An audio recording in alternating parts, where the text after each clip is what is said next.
Okay, I just wanted to talk to you this morning about modifications, adaptations, progressions, regressions when it comes to exercise. So how we can progress an exercise, how we can regress it so we can make it a bit easier. Everybody is different in the group, and what I want you to do is to really start to think this week about how you can get involved in some of the workouts. But if you feel that you're limited because you haven't exercised for a long time, or you've had, you've had COVID, maybe you have got other underlying health conditions or health conditions that affect your muscles, your joints, that exercise is going to be the real key to really getting you feeling the best version of yourself that you can do. So what I want you to do is I want you to feel that you can do exercise, but you can modify it down to meet your needs. The other thing is if we go at it too quick, so if we start to exercise too fast, we can end up with sore muscles.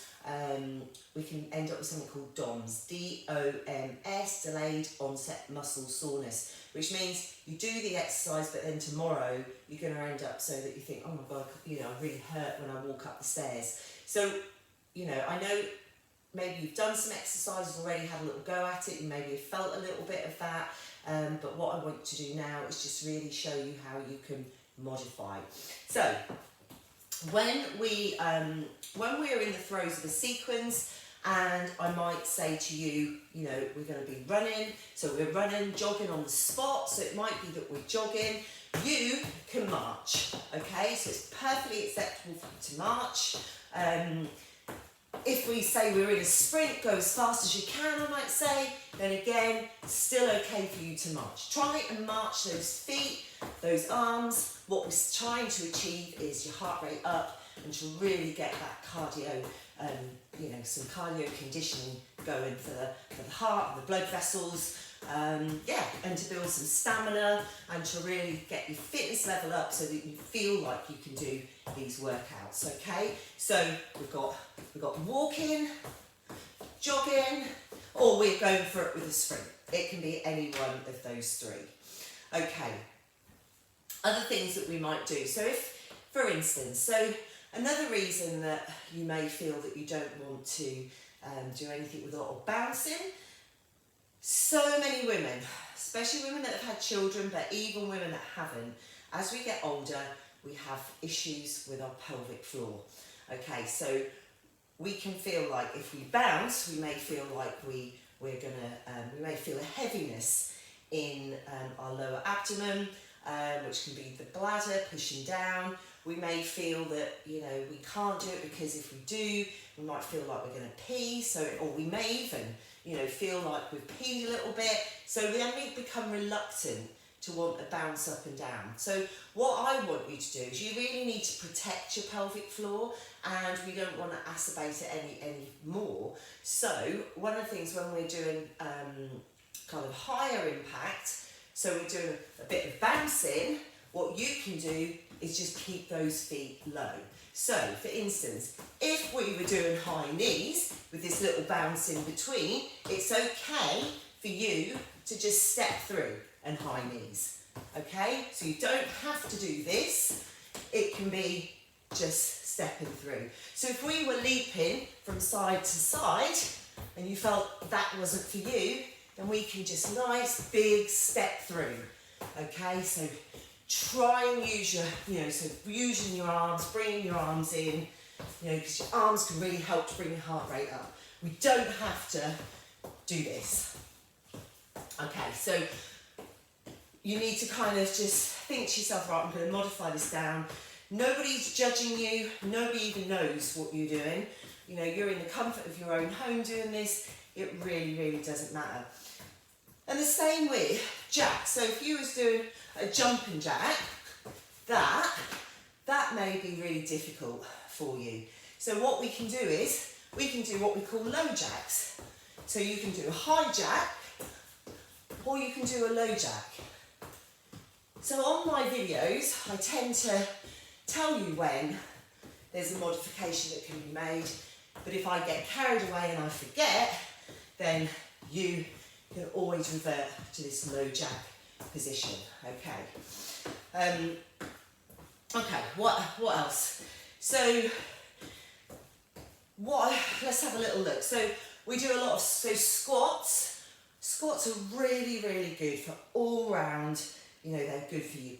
They're good for your core. They're good for your glutes. They're good for your legs. Good for your hip flexors. Okay, might feel, you know, if your hips are a bit stiff, might feel that, you know, your body doesn't want to react to that. So when I say deep squat here, you just stick with the squat at the height that you can achieve. Okay, so if you've never done squats before, or you have, but it's been a long time, then you need to be starting here.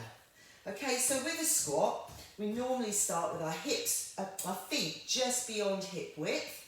Okay, so, and then as we come down, we push the bottom out, and it's like we're going to sit down in a chair.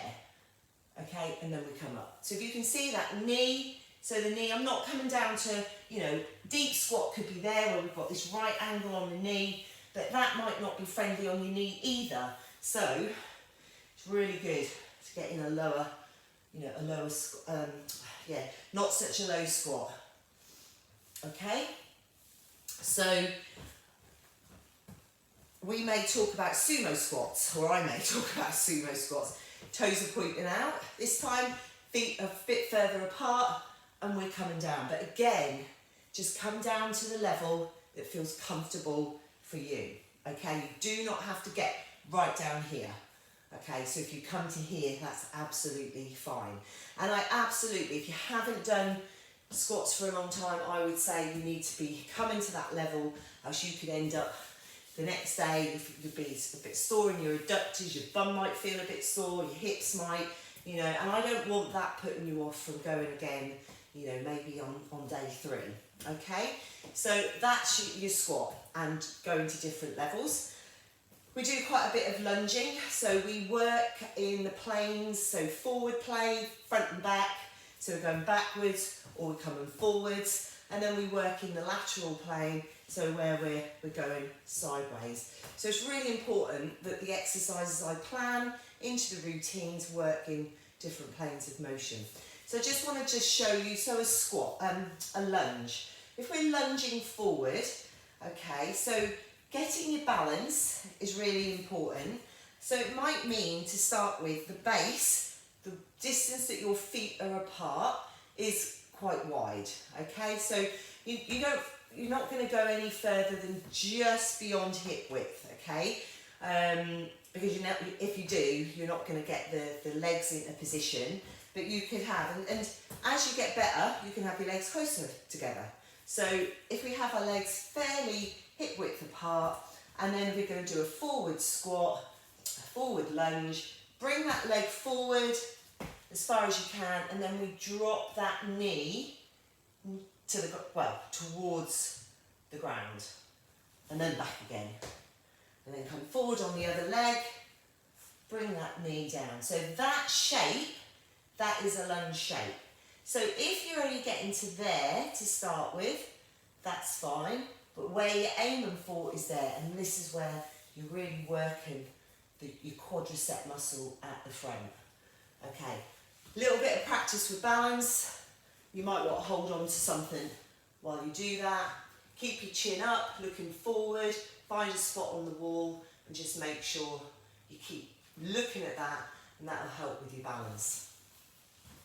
So if we were doing that backwards, as a reverse lunge, again, base of the feet, keep it fairly good distance, bring that leg back, bring that leg back, and again, it's the same shape as going forward. You can see we're aiming for that right angle in the back of the leg, but if you can just get there for now with a little dip, little stretch in the, little dip in the knee, little stretch in the front of the quad, that's absolutely fine.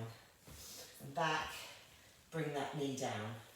Okay, so again, hold on to the wall if you feel you need to.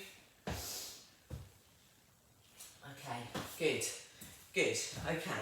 So the other lunge we do is a lateral lunge. So our feet again, fairly close together. We step out to the side and we bend this knee. So the knee is pointing, sorry, the toes are pointing at an angle, and then we're working this muscle, this adductor muscle here on the inside of the leg. So we can step back in, step out, and then we're stretching through. Okay? Again, we're pushing the bottom out as we come down, but we're always keeping that chin up, so we're looking forward. Okay, just a couple on the floor. All right, so we will do quite a few exercises that involve your body weight. Using your body weight as resistance is fantastic for your bones, and I'm going to talk about that in the group. Okay, you may feel that your wrists feel quite weak to start with, so it might restrict you from how many of the exercise you can do, but that wrist strength will build over time. Okay, so you know, don't be afraid to at least try. So if we're doing an exercise where you're holding it for 45 seconds, but say you get to 20 seconds and you think, oh, I can't hold it, my wrist, then release. Okay, 20 seconds is better than no seconds. Okay, so yeah, have a go at it. So we might talk about a plank position, which traditionally you may have done before, where we think about being down on our forearms with our bottom dropped. We consider a high plank, so it's that position. So it's on your hands. So your hands are below your shoulders, your legs are back, your bottom is down, and from here we might do something called hill climbers. If you are struggling with that, then you can bring your legs down to the ground. Don't let your back sink. You need to hold your back in position and hold yourself there. And you could hold yourself there instead of doing the hill climbers. Just hold yourself in that modified plank position, just so that you're working the core. And then we'd be building from there to getting onto your toes and then you doing those hill climbers. Okay, so if this is really sore on your wrists, but you felt that you were able to hold yourself, you could come down and just hold yourself onto your forearms. Okay, but again, you could bring those knees down and hold yourself there. Okay, so it's a high plank, modified plank is down with your knees to the ground. If you want to avoid your wrists, come onto your forearms, but again, bring your knees down to modify it. One last one is a burpee. We progress to burpees, okay? It's not something that we're going to be, I'm going to be expecting you to do. So what will we do? So a burpee is the action where we literally, we squat down. So if our legs are together, feet together, or not right together, but feet just apart, hands down to the ground. So we're in this squat position. We jump back, we jump in, we jump up. That's a burpee. So it's down, hands to the ground, we jump back, jump in, jump up. That's where we're heading to, okay?